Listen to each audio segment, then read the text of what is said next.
Steven dari Kings Academy. Di sini aku sebagai Product and Student Delivery Manager. So basically aku handle apa yang diperlukan oleh teman-teman Maxians, kebutuhan mereka selama mereka belajar gitu. Aku buatin produk gimana caranya supaya Maxians tuh betah ketika belajar di Maxi Academy gitu. Oke, awal perjalanan karir ya. Mungkin aku mulai dari ketika aku lulus kuliah ya. Atau mungkin waktu kuliah. Oke, perjalanan karirku ketika aku kuliah, aku tuh mulai dengan usaha kecil-kecilan. Kalau dulu tuh aku jualan nasi kuning gitu ya. Aku generate income untuk diriku sendiri. Cara jualan nasi kuning gitu waktu aku kuliah. Dan setelah itu aku menemukan calling lah sewaktu aku kuliah, dan aku akhirnya masuk ke bidang yang namanya community development. Di situ aku jadi pengembang masyarakat di Sulawesi Tengah ya. Aku ketemu dengan banyak sekali elemen masyarakat, mulai dari anak-anak SD, SMP, SMA, guru-guru gitu ya. Aku banyak ngajar tentang IT. Di situ Sulawesi Tengah di tahun-tahun itu mereka masih sulit sekali jaringan internet, dikala di Surabaya sudah 4G+, di sana masih 3G, masih H jaringannya gitu ya. Jadi kalau di Surabaya kita gampang banget cari Coca-Cola, di sana nggak ada Coca-Cola ataupun Alfamart di waktu itu kayak gitu.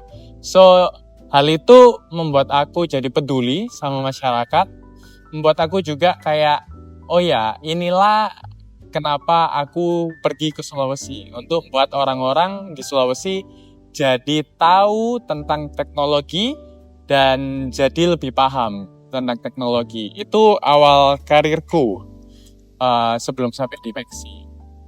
Terus dari situ, by the grace of God, dengan caranya yang ajaib, aku masuk sebelum akhirnya di Maxi Academy di bidang edutech. Aku adalah GM di salah satu perusahaan makanan ya, restoran yang punya 22 cabang di seluruh Indonesia. Dan di situ aku belajar banyak ya. Di situ aku jadi ya managing everything lah ya, sampai harus ngetatin SOP dan juga yang lainnya kayak gitu. Apa yang mendorong aku masuk ke Maxi gitu ya?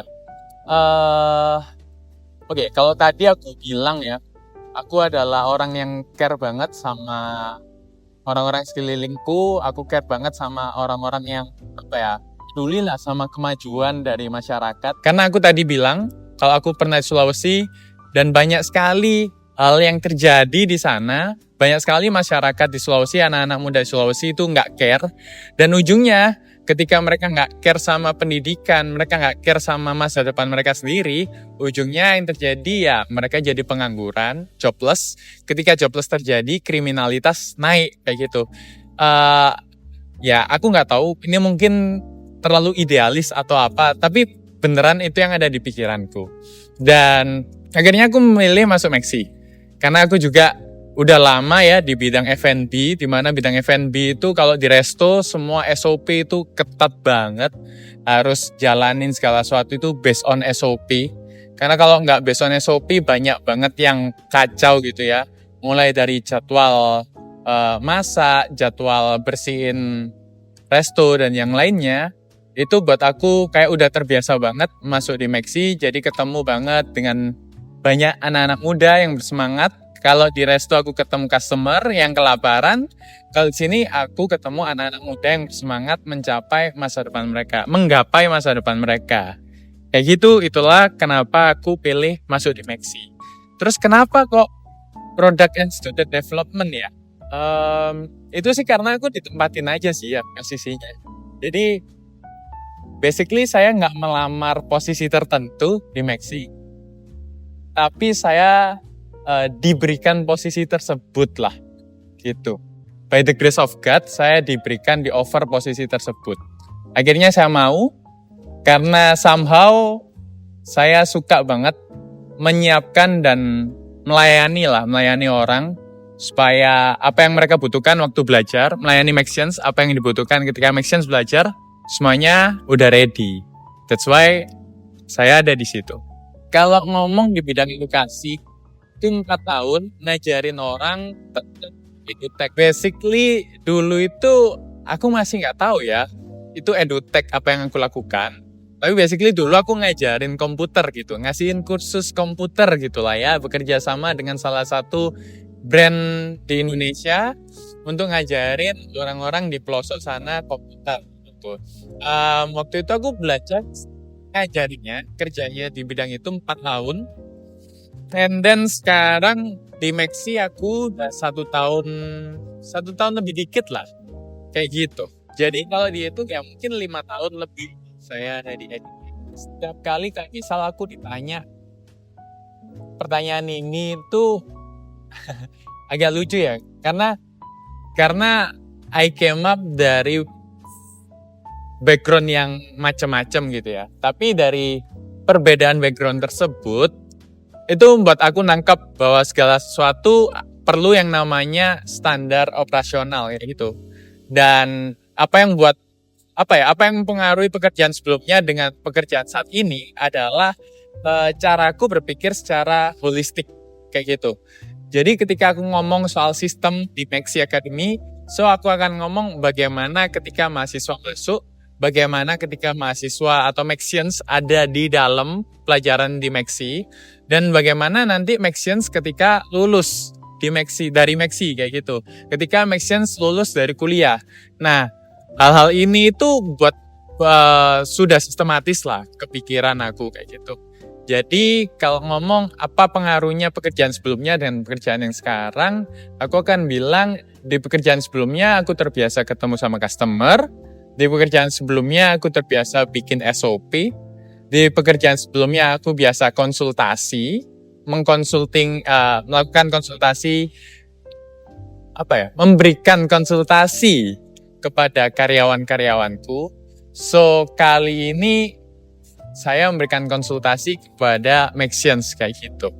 So dan juga kepedulian sih, karena buat aku apapun pekerjaannya, kalau kita punya empati, kalau kita punya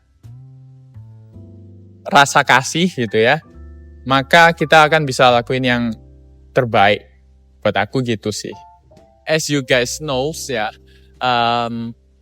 tadi aku udah bilang ya, dari awalnya aku ngajarin tentang komputer, tapi itu basic banget.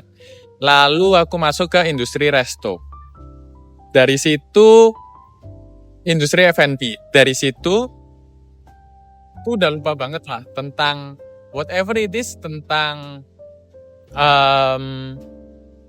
IT things lah. Terus somehow ketika aku di Maxi, tepatnya di akhir tahun, terjadi perubahan yang sangat besar tahun lalu. Kurikulumnya Maxi somehow kita buat lebih student centric yang pertama, lebih menyiapkan student, gimana caranya student itu benar-benar siap untuk mereka itu kerja. Kita nyiapin segala sesuatu. Dan itu adalah tantangan besarku sih. Karena udah lama ya nggak bersentuhan dengan mahasiswa, udah lama nggak bersentuhan dengan materi IT ya. Kalau misal teman-teman yang IT, Maxians yang IT kayak udah lama nggak tahu HTML, CSS, front end, back end, JavaScript ataupun PHP, Laravel, itu udah lama banget nggak ngelihat ke situ sama sekali mungkin ya saya. Tiba-tiba harus banget ngeliatin itu. Tantangannya adalah juga ketika Maxi itu mau co-creating kurikulum dengan industri dan juga mendesain dengan university sehingga bisa di-convert dan bisa jadi jawaban. Itu adalah tantangan yang terbesar buat saya waktu itu, karena yang dilakukan di Maxi ini berpengaruh pada masa depannya Maxian sih. Itu tantangan. Dan gimana aku ngatasinya? Tentunya yang pertama ada atasan kita ya. So di atas saya masih ada atasan saya, ada Koesek, ada Gotoro gitu. So saya banyak consult dengan mereka. apa yang harus saya lakukan, kalau gini harus gimana, student itu yang kayak gimana gitu ya, yang bakalan siap kerja, terus framework ataupun bahasa pemrograman apa yang paling banyak dicari. Selain melakukan riset, aku juga banyak konsultasi dengan mentorku, dengan pemimpin yang ada di atasku. Itu caraku handle the problem. Selain itu juga, kalau ngomong berdoa itu adalah hal yang sangat-sangat pasti. Selain berdoa, pastinya berusaha, bertindak, dan juga konsultasi ya. Lalu aku juga menggunakan teknologi pasti. Aku masuk, ya waktu itu aku belajar tentang GPT, belajar juga menggunakan Gemini. Waktu itu masih belum Gemini ya, waktu itu masih Bard. Ya, so ya I learn a lot lah di Maxi. Kayak gitu. Ya, caraku mengatasinya dari industri yang tradisional masuk ke industri tech kayak gini bukan hal yang mudah ya. Jadi ya perlu agile, perlu cepat beradaptasi. Ya itu sih caraku mengatasi ya, supaya jadi aku banyak belajar dan banyak beradaptasi. Oke, pelajaran penting yang aku dapat selama perjalanan karirku. Jujur. Orang yang jujur, orang yang mau berusaha, orang yang melihat segala sesuatu dari atas secara holistik dan juga detail, itu adalah orang yang bisa banget naik tinggi. Itu sih pelajaran utama. Put effort pasti, tapi juga melihat juga dari secara keseluruhan. Ada satu hal yang pernah aku baca, lakukanlah segala sesuatu itu dengan sepenuh hati. Bukan untuk kamu sendiri, tapi juga seperti untuk orang yang paling kamu kasih, atau mungkin seperti untuk kamu melakukannya untuk orang yang paling kamu hormati, orang yang paling kamu muliakan, mungkin Tuhanmu kayak gitu.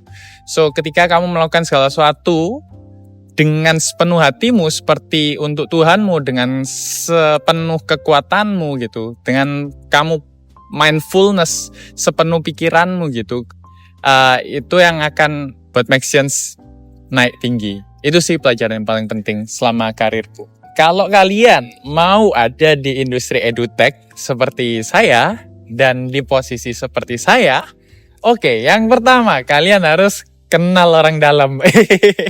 Oke. Yang pertama ya yang harus kalian lakukan kalau kalian mau ada di industri edutech dan juga ada di posisi seperti saya, yang pertama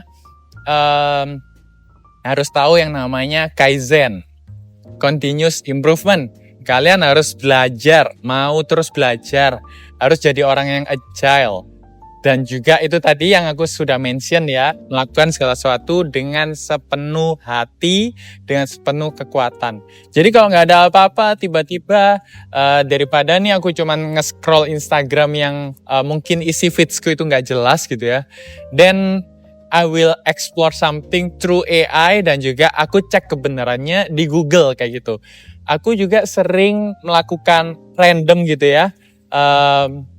Aku melakukan top 100. Ini yang sering aku lakukan ya. Top 100 website yang paling sering dikunjungi. Atau aku selalu search top 100 company in the world kayak gitu. Dan aku masuk ke websitenya, lalu aku pelajarin produknya kayak gitu. Banyak eksplorasi, banyak masuk ke website-website, banyak eksplorasi dan juga banyak melihat segala sesuatu dari berbagai sudut pandang. Aku pernah nonton film Baymax, Big Hero 6 kalau nggak salah ya. Di situ ada kakak dan juga adiknya itu depres gitu ya. Ketika dia udah mencoba segala sesuatu, tapi hasilnya itu cuman ya so-so kayak gitu. Tapi kakaknya bilang ke adiknya, cobalah melihat dari sudut pandang yang lain. Jadi kakaknya itu konyol, adiknya tiba-tiba digendong, tapi posisinya kebalik gitu. Kakinya di atas, kepalanya di bawah. Lihatlah dari sudut yang lain, kayak gitu. Nah, itulah yang selalu aku lakukan juga. Nah, saranku untuk make sense, kalau kalian mau ada di posisiku, coba lihat segala sesuatu dari keseluruhannya, dan lihat segala sesuatu dari sudut yang lain. Geser dikit caramu ngeliat, geser dikit caramu berpikir supaya kamu tahu posisi, supaya kamu tahu apa yang dibutuhkan sama orang lain. Yang aku mau share ke Maxians, segala sesuatu di bawah langit, segala sesuatu di bawah matahari, kemungkinan itu udah pernah terjadi. Kesuksesan orang demi orang, itu kesuksesan orang itu silih berganti lah. Orang kaya dari dulu sampai sekarang pun banyak berubah. Yang kita tahu di hari-hari ini ya kita tahu list-list orang kaya itu Bill Gates gitu ya, Elon Musk, Mark Zuckerberg dan yang lainnya. Itu geser gantian terus gitu ya. Tapi bahkan mungkin 100 tahun yang lalu kita nggak tahu siapa mereka kayak gitu, yang terkaya dari 100 tahun lalu. So, yang aku mau sharekan adalah nothing's new under the sun. Segala pencapaian yang sudah terjadi itu mungkin nggak akan diingat orang di masa terlampau jauh di masa depan. So, make sure kalian enjoy setiap momen dalam hidup kalian. Enjoy your presence, prepare your future. Jangan habisin waktu kalian untuk menyesalin masa lalu. Karena masa lalu adalah masalah lu, kalau lu pikirin terus gitu ya.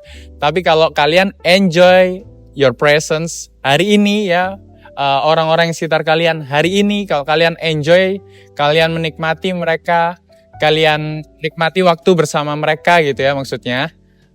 Dan juga kalian mempersiapkan diri kalian untuk masa depan yang lebih baik, itu akan membuat hidup kalian lebih bermakna. Kalian gak akan bilang hidup kalian sia-sia, kalian gak akan kepikiran untuk bunuh diri, karena kalian menikmati sekali kehidupan kalian. Percayalah bahwa tangan yang kamu punya sekarang ini, itu diimpikan oleh orang yang bahkan lahir tanpa tangan. Mata yang kalian pakai untuk melihat dengan indah hari ini diimpikan oleh orang-orang yang sudah sakit matanya. Dan juga kepintaran, kepandaian, caramu berpikir hari ini juga banyak diimpikan oleh orang-orang yang mungkin sudah lemah ingatannya, kayak gitu. So, make sure kalian berterima kasih dengan apa yang udah kalian terima. Dan make sure kalian terus berusaha, keep fighting, jangan menyerah, dan terus lakukan yang terbaik untuk orang yang paling kalian sayangi. Kalaupun kalian gak punya, Kak, aku jomblo, aku gak ada yang sayang, Kak. Sayangi diri kalian, oke? Thank you, bye Maxians.